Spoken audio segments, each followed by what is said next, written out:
Good evening, my dear friend. Today we'll talk about the class 10th NCERT exercise 3.3 question number second. देखिए, let us see about the question number second. What they have given us. Solve 2x plus 3y equal to 11 and 2x minus 4y equal to minus 24 and hence find the value of m for which y equal to mx plus 3. मतलब कि देखिए, मतलब क्या है हमें कि पहले इन दोनों इक्वेशन को सॉल्व करना है, देन हमें m की वैल्यू निकाल कर लाना है. तो let us see question number second. They have given us two equations. क्या क्या है दो इक्वेशंस हम लोग की 2x plus 3y equal to 11, 2x plus 3y equal to 11 and the another one is 2x minus 4y equal to minus 24. 2x minus 4y equal to minus 24. देखिए, वैसे देखा जाए तो they have not given that कि you will have to solve it by the substitution only. ऐसा उन्होंने नहीं कहा है, बट पूरी एक्सरसाइज में हमने सब्स्टिट्यूशन मेथड सॉल्व किया. That's why we will solve it by the substitution only. ठीक है, सब्स्टिट्यूशन मेथड से ही हम इसे सॉल्व आपका कर लेते हैं. हमने इसे नेम दिया equation number 1 and this is our equation number 2. अब दोनों में से किसी एक इक्वेशन को उठाकर आप x या y की वैल्यू निकाल कर ले आइए. तो हमने कहा from equation 1, from equation first क्या थी हम लोग की फर्स्ट वाली 2x plus 3y equal to 11. यहाँ से हम लोग निकाल लेते हैं x की वैल्यू. x की वैल्यू क्या हो जाएगी आप लोग की 3y will go right hand side, 2x will be equal to 11 minus 3y, 2 will come down. तो you will get x equal to 11 minus 3y upon 2. That will be our equation number 3. अब देखिए, अगर हमने value first वाली equation से निकाली है तो that value will be put in the equation number second. हमें सेकंड में पुट करना है. सेकंड से निकाली है तो हमें फर्स्ट में पुट करना होगा. तो हमने फर्स्ट से निकाली तो हम वैल्यू सेकंड में पुट कर देते हैं. तो put the value of x in equation number second. Second में वैल्यू पुट करें. सेकंड क्या था हम लोग का 2x minus 4y equal to minus 24. तो x की वैल्यू पुट करते हैं. Will get 11 minus 3y upon 2. ठीक है, minus 4y equal to minus 24. ये 2 से 2 हुआ आपका cancel. What will remain here 11 minus 3y minus 4y equal to minus 24. ठीक है, minus 3y and minus 4y minus and minus plus, तो it will come minus 7y equal to minus 24. और this 11 will also go right hand side तो minus 11. तो we will get minus 7y equal to minus 35. Now minus 7 will come down तो we will gate y equal to minus 35 upon minus 7. Minus से minus cancel, 7 5 या 35. y equal to 5. ठीक है, मतलब y की value मिली मुझे 5. अब इस y की वैल्यू क्या आता है आप इक्वेशन 1 में पुट कर लीजिए, 2 में पुट कर लीजिए या 3 में पुट कर लीजिए. You will get the value of x. तो हम थर्ड वाली में पुट कर लेते हैं. तो put y equal to 5 in equation third. Third वाली क्या थी x equal to 11 minus 3y upon 2. तो x equal to 11 minus 3y, y की वैल्यू है 5 upon 2. Let us solve. x equal to 11 minus 3 5 जो 15 अपॉन 2. तो we will get x equal to minus 4 upon 2. तो the value of x will B minus 2. In that way we got the value of x and y. But हमें यहाँ पर x और y की value नहीं निकाल के लानी है. They have given us equation of line y equal to mx plus c. For that we'll have to find the value of m. तो क्या करेंगे हम लोग put value of x and y in y equal to mx plus 3. y equal to mx plus 3. यहाँ पर हम क्या करते हैं x और y की वैल्यू पुट कर लेते हैं. तो हमने देखा कि y की वैल्यू थी हम लोग की 5. तो हमने 5 पुट किया इक्वल टू m. x की वैल्यू है minus 2 plus 3. Let us solve it. ये हो जाएगा आपका जो plus 3 will come left hand side. तो m multiply by minus 2 we will get minus 2m and 5 minus 3. तो we will get minus 2m will be equal to 2. तो m will be equal to minus 1. ठीक है, देखिए m equal to minus 1 लिखा हुआ नीचे, अगर नहीं दिख पाता हो तो ठीक है. तो that will be the value of m. In that way we can solve the question. मतलब firstly we have solve the question by our substitution method, then we have put the value of x and y in this given equation and we got the value of m. ठीक है, in that way we can solve the question. ठीक है, ठीक है. then अब आइए question number third पे आ जाइए. क्वेश्चन नंबर थर्ड में बहुत सारी वर्ड प्रॉब्लम्स हमें दी हुई है. That word problem will have to solve. अब देखिए actually throughout the exercise we were using the substitution method, that's why we should solve the word problem by the substitution too. But मैं क्या करूँगा आपका कि NCERT book ने word problem आपकी अलग से नहीं दी है ना, इन्होंने सीधे एक्सरसाइज के अंदर ही आपकी बट प्रॉब्लम्स देख रखी है। तो मैं आपको केवल एक लीनियर इक्वेशन फॉर्म करना बताता हूँ, then you can solve it by any method, whatever method you want you can solve it the word problem, ठीक है। तो हम लोग केवल लीनियर इक्वेशन किस तरह बनाई जाती है वो चीज़ देखेंगे और फिर हम इसे किसी भी मेथड से आपका सॉल्व कर लेंगे, ठीक है। क्योंकि बट प्रॉब्लम में मेन फोकस हमारा होना चाहिए कि how to form the equation किस तरह बनाई जाती है। बाय द वे अगर हम फाइनल एग्ज़ाम की बात करें तो एग्ज़ाम में बट प्रॉब्लम के साथ तो कभी लिखा हुआ नहीं आता है कि आप एलिमिनेशन से सॉल्व कीजिए, सब्सटीट्यूशन से सॉल्व कीजिए या फिर क्रॉस मल्टीप्लिकेशन से सॉल्व कीजिए। दैट्स वाई हम लोग का मेन फोकस क्या है कि how to form the word problem कैसे बनाना है, ठीक है, उससे हमें इक्वेशन किस तरह बनाकर लाना है। तो लेट अस सी, बात करते हैं क्वेश्चन नंबर 3 का। फर्स्ट क्वेश्चन हम लोग का देखिए, पहला क्वेश्चन है आपका, the difference between two number is 26 and the number is 3 times the other, find them. मतलब दो नंबर का डिफरेंस 26 है और जो नंबर एक नंबर दूसरे का 3 टाइम्स है, तो हमें नंबर फाइंड करके लाना है। तो मान लेते हैं let the number be x and y, let two numbers be x and y, let two numbers be x and y. तो according to question case one, पहला केस क्या दिया इन्होंने, the difference of two number is 26, मतलब इन दोनों number का difference क्या है आपका 26 है। तो आपने कहा अब यहाँ पे एक्स एंड वाई माना तो एक नंबर ग्रेटर एक स्मॉलर मान लेते हैं, x is greater than y मान लिया, चलिए हमने, है ना। तो we will get x minus y will be equal to 26, इन दोनों का डिफरेंस क्या होगा 26, इक्वेशन नंबर 1। इसी में अगर हम केस सेकंड की बात करें तो what they have given us कि and one number is 3 times the other, जो एक नंबर है दूसरे से 3 टाइम्स है। तो हमने जब x को आपका ग्रेटर माना तो definitely x will B 3 times of y, ठीक है। ये हो गई इक्वेशन नंबर सेकंड। अब क्या करते हैं, सीधा सब्सटीट्यूशन से ही सॉल्व कर लेते हैं। इस वैल्यू को उठाकर हम लोग इक्वेशन नंबर 1 में पुट कर देते हैं। तो पुट या सीधा लिख लेते हैं from equation 1 and 2, from equation 1 and 2। 1 and 2 में क्या करें, जो x इक्वल टू 3y आया इक्वेशन सेकंड में, इसे हम उठाकर इक्वेशन 1 में पुट करें। तो x की वैल्यू के प्लेस हमने 3y पुट किया, minus y equal to 26, 3y minus y 2y will be equal to 26, this 2 will come down. तो y इक्वल टू क्या हो जाएगा 26y 2, तो वी विल गेट 13। तो y की वैल्यू क्या आ चुकी है हमारे पास 13, ओके। देन अब इस y की वैल्यू को आप पुट कर दीजिए इक्वेशन नंबर सेकंड में, you will get the value of x। First में भी पुट कर सकते हो, कोई प्रॉब्लम नहीं है ना, लेकिन हम लोग सेकंड में पुट कर रहे हैं। तो क्या होगा आपका, put y equal to 13 in equation second क्या थी हम लोग की, x equal to 3y, y के प्लेस हमने y की वैल्यू पुट की 13, तो x equal to 3 multiply by 13 39। तो two numbers are, therefore write the final answer. Final answer भी आप लोग लिखेंगे, है ना, क्या होगा, तो therefore two numbers are 13 and 39, ठीक है। इन that way you can solve that type of the question. अब बात करते हैं क्वेश्चन नंबर सेकंड की, the larger of to supplementary angles exceed the smaller by 18 degree, find them, ठीक है। अब पहली चीज़ तो इन लोगों ने दी है सप्लीमेंट्री एंगल, तो आपको पता होना चाहिए what are the supplementary angle. तो देखिए ऐसे दो एंगल जिनका सम 180 डिग्री होता है, they are called the supplementary angle, है ना। The two angles whose sum is 180 degree they are said to be supplementary angle, ठीक है। अब इन्होंने कहा कि आपके दो सप्लीमेंट्री एंगल हैं, ठीक है, जिसमें से एक एंगल दूसरे से 18 डिग्री ज़्यादा है, तो आपको एंगल फाइंड करना है, एंगल फाइंड करना है। तो हम देखते हैं, let us see, let two supplementary angles be, या आप मान सकते हो let an angle be x and its supplementary be y, ऐसा भी लिख सकते हैं या ऐसा भी लिख सकते हैं, let two supplementary angles be x and y, let two supplementary angles be x and y. अब आपको पता होना चाहिए सप्लीमेंट्री एंगल्स क्या होते हैं, जिनका सम आपका 180 डिग्री होता है।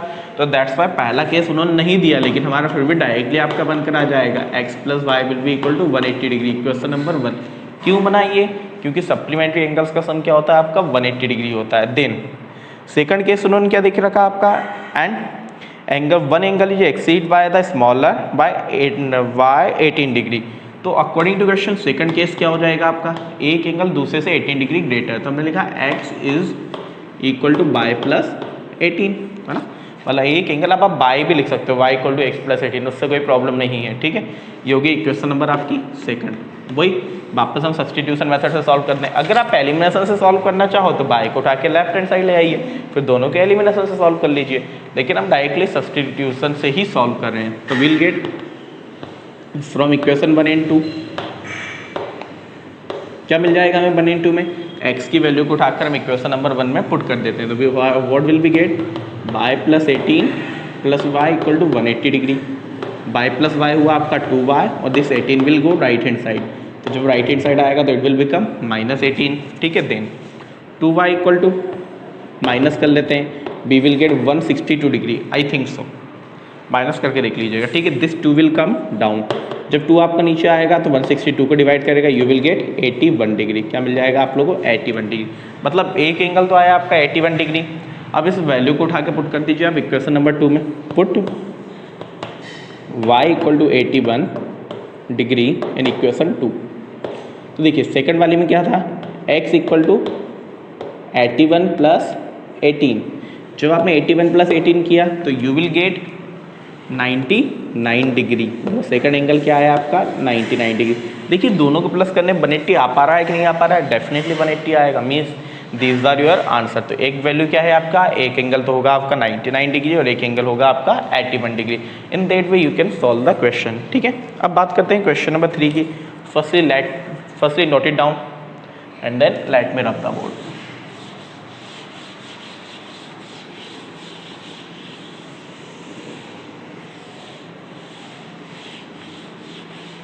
आ जाइए क्वेश्चन नंबर 3 पर।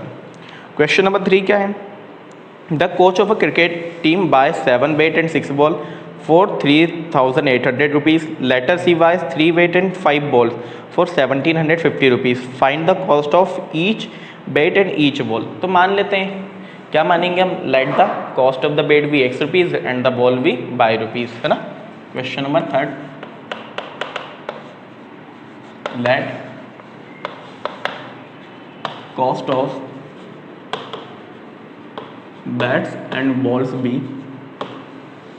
x and y rupees, x and y rupees, ठीक है, x रुपीज़ और रुपीज़ y, ठीक है। अब देखिए बात समझिए, इस तरह के क्वेश्चन मैंने आपको पहले वाले वीडियोस में भी बताए हैं। किस तरह किया जाता है कि जब भी दो चीज़ें दी हैं तो आप दोनों की कॉस्ट को, एक की कॉस्ट को x मान लेंगे, एक की कॉस्ट को y मान लेंगे। फिर जितने भी नंबर ऑफ थिंग दिए, लाइक 7 बेट दिया है तो 7 बेट की कॉस्ट क्या हो जाएगी 7x रुपीज़, 5 बॉल दिए तो 5 बॉल की कॉस्ट क्या हो जाएगी 5y रुपीज़, ठीक है। और जो टोटल अमाउंट दिया है तो इन दोनों को प्लस करके जो अमाउंट आता है that will be the total amount. तो हम बात करते हैं अकॉर्डिंग टू क्वेश्चन केस 1। तो जो क्रिकेट टीम की कोच है उसने पहले क्या किया, 7 bats and 6 ball at 3800 rupees, 7 bats, तो 7 बैट की कॉस्ट क्या होगी आपकी 7x रुपीज़ एंड 6 बॉल की कॉस्ट होती है 6y रुपीज़। कितने में खरीदे इसने 3800 रुपीज़ में, ठीक है। That will B equation number 1, ठीक है। देन केस सेकंड की बात करें तो what they have given us कि C buys 3 bats and 5 balls at 1750 rupees. Case second 3 bats 3x rupees के एंड 5 बॉल 5y रुपीज़ की equal to 1750 rupees, that is equation number second. ये क्या होगी equation number second. Then you will have to find the value of x and y। आप लोग को x और y की वैल्यू निकाल कर लानी है। अब मैंने आपको कहा था, पहले ही मैंने कहा था आपका कि बट प्रॉब्लम में ये कंपल्सन नहीं है कि आप सब्सटीट्यूशन मेथड से ही सॉल्व करो, ठीक है। थ्रू आउट द एक्सरसाइज आपने सब्सटीट्यूशन सॉल्व किया तो बेटर होता है कि आप करो, लेकिन ये कंपल्सरी नहीं है। तो that equation you know how to solve, आप लोग को ये इक्वेशन सॉल्व करनी आती है, किस तरह करना है, okay. Then solve the equation and write the answer in comment section. I hope all of you will do it. Then question number 5 की हम बात कर लेते हैं। Question number 5 what they have given us, the taxi charges in a city consist of a fixed charge together with the charge for the distance overall. For a distance of 10 kilometer, the charges paid is 105, and for a journey of 15 kilometer, the charge paid is 155. What is the fixed charge and the charge per kilometer? Okay, how much does a person have to pay for traveling a distance of 25 kilometer? Pause कर दो। तो देखिए तो देखिए question में क्या दिया है आपका कि जो आपका एक टैक्सी ड्राइवर है या एक जो टैक्सी का चार्ज है एक फिक्स्ड चार्ज है और पर किलोमीटर के अकॉर्डिंग उसका चार्ज कुछ और लगता है। लाइक किसी व्यक्ति ने कहा है कि अगर कोई व्यक्ति 10 किलोमीटर आपका डिस्टेंस ट्रेवल करता है तो उसे 105 रुपीज़ देना है। इसमें फिक्स्ड चार्ज भी इंक्लूड है आपका और जो पर किलोमीटर वाला चार्ज भी आपका ऑलरेडी इंक्लूड है। और अगर कोई व्यक्ति 15 किलोमीटर आपका डिस्टेंस ट्रेवल करता है then he has to give the 155 rupees. तो अब हमें क्या निकाल के लाना है, फिक्स्ड चार्ज भी निकाल के लाना है और चार्ज पर किलोमीटर भी निकाल कर लाना है। तो मान लेते हैं लेट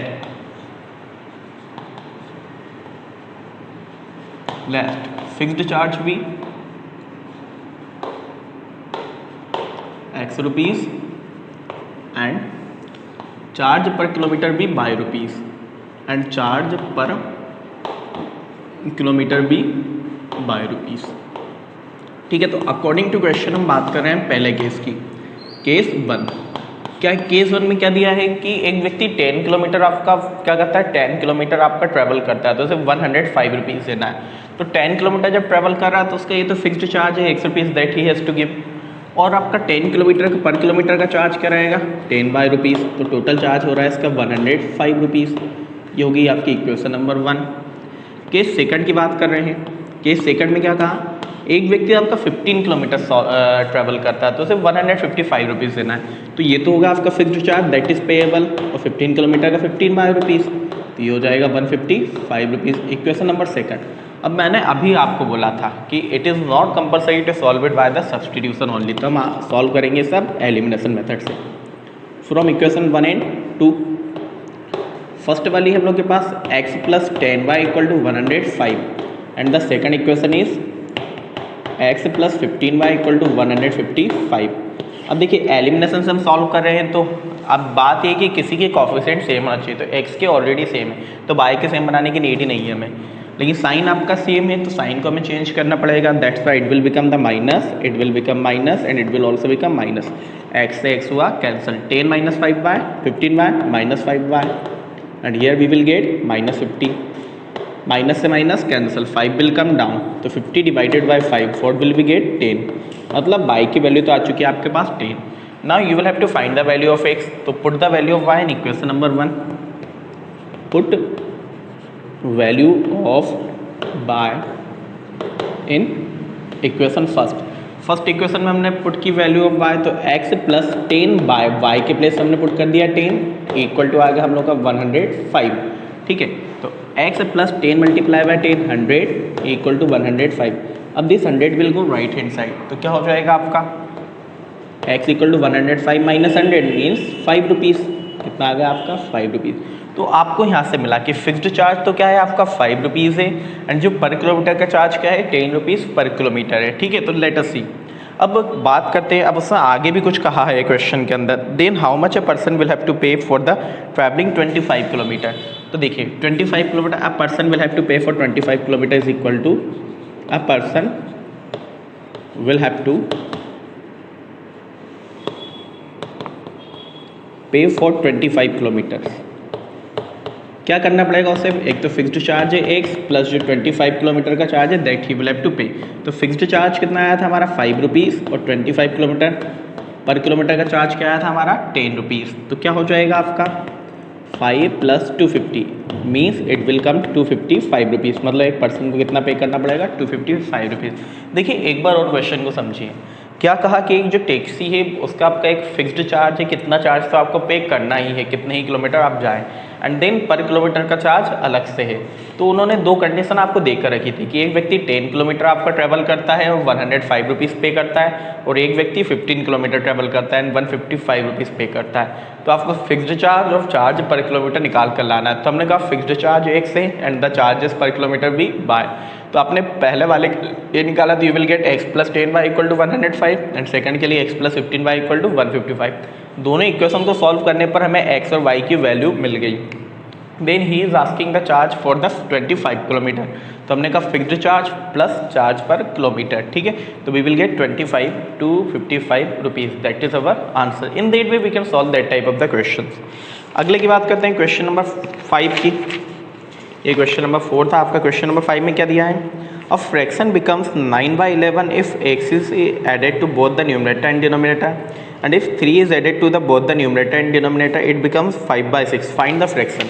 मतलब एक फ्रैक्शन है जो कि क्या बन जाता है आपका 9/11, जबकि आप न्यूमरेटर और डिनोमिनेटर दोनों में क्या ऐड कर दो, 2 ऐड कर दो, और जबकि 3 ऐड कर दो तो वो कुछ और बन जाता है। क्या बनता है बुक में आपका लिखा हुआ है, ठीक है। तो now let us solve the question. देखिए पहली बात तो हम फ्रैक्शन की करते हैं। What is a fraction? Fraction का मीनिंग है आपका कि a number which can be denoted in the form of P upon Q is called the fraction, मतलब जो पी अपॉन क्यू के फॉर्म में आपका डिनोट हो जाए, है ना। तो हमने बात की कि फ्रैक्शन है तो let the fraction B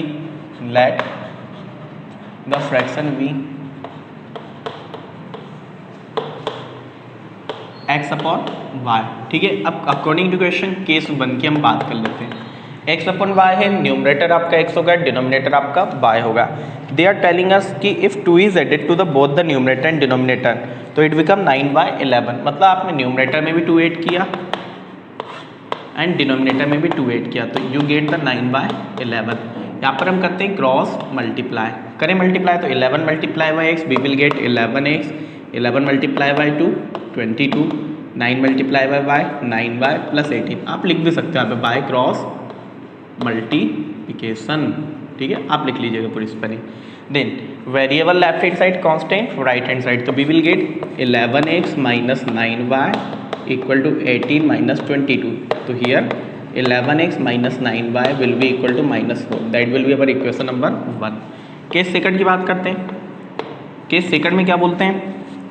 if 3 is added to the both the numerator and denominator the fraction become 5/6, मतलब अगर आप 3 ऐड कर देते हो, हमने न्यूमरेटर में भी 3 ऐड किया और डिनोमिनेटर में भी 3 ऐड किया तो फ्रैक्शन हम लोग का बन जाता है 5/6, 5/6। Again by cross multiplication, by cross multiplication, ठीक है। 6 multiply by x 6x plus 6 multiply by 3 18, 5 multiply by 5 y plus 5 multiply by 3 15, ठीक है। Variable left hand side constant right hand side 6x minus 5 y equal to 15 minus 18, तो 6x minus 5 y will be equal to -3, that is equation number second. देखिए ये मिली है आपको equation number 1, ये मिल चुकी है आपको equation number second. Now this two equation you will have to solve and then you will get the value of x and y, और x और y की वैल्यू को आप x अपॉन y में पुट कर लेना, then you will get the fraction, है ना। तो इसके आगे आई थिंक सो आप लोगों को कोई प्रॉब्लम नहीं होगी इसके आगे सॉल्व करने में, ठीक है। You can solve it by the elimination too, elimination से ही कर लेना बेटर रहेगा, ठीक है। Then will talk about the question number 6। 5 years hence the age of Jacob will be 3 times of his son. Then 5 years ago Jacob's age was 7 times that of his son. What are their present ages? मतलब देखिए क्या बता रहे हैं कि एक Jakob है उसका बेटा है, तो अगर 5 ईयर हैंड्स मतलब आज से अगर 5 साल बाद की बात करें तो क्या होगी, जो जेकोब की एज होगी उसके सन की एज का 3 टाइम्स होगी। लेकिन अगर 5 ईयर पहले की बात कर लें तो जो जेकोब की एज है वो उसके सन की एज का 7 टाइम्स थी। तो देखो जब भी इस टाइप के एज वाले क्वेश्चन आते हैं तो will have to suppose the ages भी एक्स एंड वाई, है ना। अगर आपको सिंगल वेरिएबल के साथ करना है तो आप बड़े वाले की वो छोटे वाले बच्चे की हमेशा एज का सपोज कर लीजिए, लेकिन यहाँ पर तो हमें linear equation in 2 variable solve करना है। दैट्स हम मानेंगे एक की एज है एक्स एंड एक की एज है आपकी वाई। तो let's age of Jacob and age son be x and y years, ठीक है।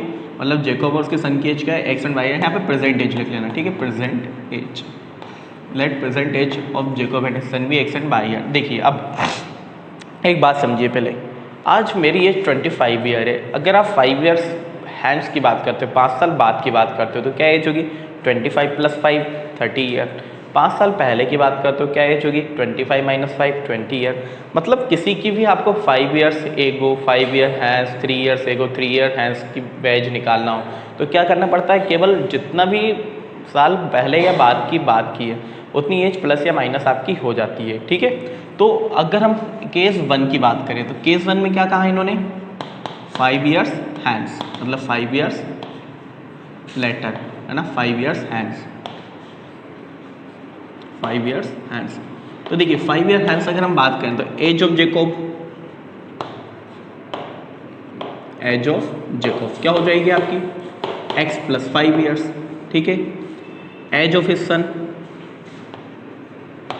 एज ऑफ हिज सन क्या हो जाएगी आपकी बाय प्लस 5 ईयर्स। अब देखो कंडीशन उन लोगों ने क्या देख रखी, अगर आप 5 या हैंस की बात करते हो 5 साल बाद की बात करते हो तो जो जेकोब की एज उसके सन की एज का 3 टाइम्स है, तो जेकोब की एज है x प्लस 5 और उसके सन की एज है y प्लस 5, दोनों का आप पहले से इक्वल में पुट कर लीजिए।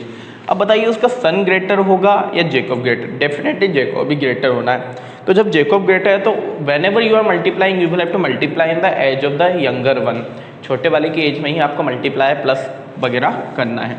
तो मैंने कहा कि छोटा आपका सन था तो सन की एज में हमने कितने टाइम ज़्यादा है 3 टाइम, 3 का मल्टीप्लाई कर दिया, ठीक है। याद रखना छोटे की एज में मल्टीप्लाई करोगे आप हमेशा, then x plus 5 equal to ये हो जाएगा आपका 3y plus 15, variable left hand side constant right hand side, तो we will get x minus 3y equal to 15 minus 5 10।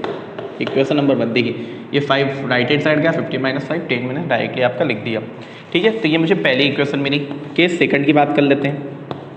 तो देखिए सेकंड इक्वेशन में क्या कहा 5 ईयर्स एगो, मतलब 5 साल पहले, तो 5 ईयर्स एगो, 5 ईयर्स एगो की हम बात करें तो 5 ईयर्स एगो क्या था आपका कि जो जेकोब की एज है उसके सन की एज का 7 टाइम्स थी, ठीक है। तो पहले तो 5 ईयर्स एगो की एज निकाल लेते हैं, age of Jacob, age of Jacob, Jacob बोल लो जेकब बोल लो, x minus 5 years and age of his son, age of his son by minus 5 years, ठीक है। अब जेकोब की एज थी आपकी x माइनस 5, उसके सन की एज थी y माइनस 5 ईयर्स। जेकोब बोलता है कि इसकी एज उसके सन की एज का 7 टाइम था। मैंने अभी बताया था कि यंगर वन की एज में मल्टीप्लाई करना, तो इधर मल्टीप्लाई होगा या इधर मल्टीप्लाई होगा, बताइए x माइनस 5 में मल्टीप्लाई होगा या y माइनस 5 में मल्टीप्लाई होगा, यस डेफिनेटली y माइनस 5 में आपका मल्टीप्लाई होगा। तो क्या हो जाएगा, ये कितने टाइम्स थी 7 टाइम्स थी, होगा आपका 7, ठीक है। अब मल्टीप्लाई कर लेते हैं हम लोग, will get x minus 5 equal to 7y minus 35, ठीक है। 7 का हमने अंदर मल्टीप्लाई कर लिया, variable left hand side constant right hand side, तो what will we get, what will we get आपका 7y लेफ्ट हैंड साइड आएगा, it will become x minus 7y equal to minus 35 plus 5 minus 35 plus 5, तो it will come x minus 7y equal to minus 30। Equation number होगी मेरी second. दोनों को हम solve कर लेते हैं 1 और 2 को। सॉल्व करने पे हमें मिलेगा x minus 7y equal to minus 35 plus 5, तो x minus 7y equal to minus 30। अब हम इक्वेशन 1 और 2 को सॉल्व कर लेते हैं, तो what will we get from 1 and 2,